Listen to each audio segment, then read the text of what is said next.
Hey everybody, today is coming to a close, obviously, Friday, and I just want to give you a report on what will go down today in my life as one of the most memorable times. This is one of the most amazing things that God has done, and so let me give you a little bit of a backstory to the news that you heard today from President Trump.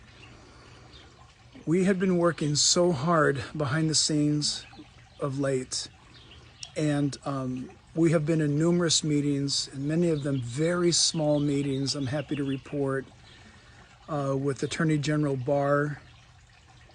And President Trump unexpectedly came into both those meetings on the phone with us. And one of those times was yesterday and today, and discussed in advance what he was going to announce regarding the need for the church to get on their knees and to pray. If you heard his announcement today, he was saying it's time to pray and it's time to get back to church. And so all this has transpired publicly for us. I didn't know, we didn't know. Tony Perkins maybe had a clue. Tony knows everything. It's amazing.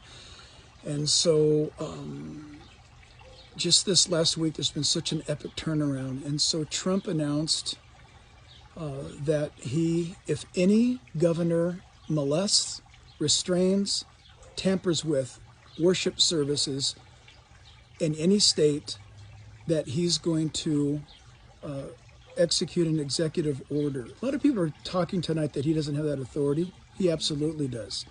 How do I know? Because the Attorney General of the United States pulled out the law yesterday and told us what it was. So don't listen to the news. These guys have lost their minds. The Constitution is what it is, and people hate it or people love it. But it stands sure, and today was a massive victory for the First Amendment. It's going to go down in history today, and I want you to know that. And I just want to encourage you guys that I have lost track of the media interviews from Business Insider News to Fox News, to OAN, to Los Angeles Times Today, New York Times Today, some newspapers I've never even heard of before. But it's been absolutely crazy, and it's all about what's happening, that the church has been released from this grip. In California today, the suicide number today since COVID has surpassed the COVID death of California today. Well over 3,000 people have killed themselves in California in the last couple of months, even less than the last couple of months, more than the coronavirus has taken in California. That is tragic, and that's another argument for the church getting back. And so we're going to do that. People are asking if we're going to change our 31st date because Trump said get back to church next Sunday, this Sunday, day after tomorrow. And we're not for this reason. Trump didn't tell me to open up the church on the 31st. Jesus Christ did. And that happened on April 26th. And you guys heard about it publicly, and now everybody's asking, how'd you know? How'd you know? I didn't know. Jesus knew. I literally didn't know.